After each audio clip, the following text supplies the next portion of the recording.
oyo nyonso banzembo na nga barumba na ngai en fait Jonathan Tchanda Bikamo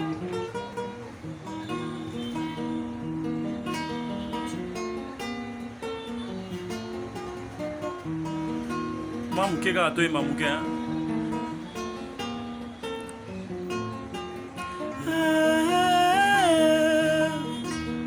akoya nazeli bilaka na yo ngai mwana nelaka nabanga te mpo nayebi bilaka ngo ekokokisama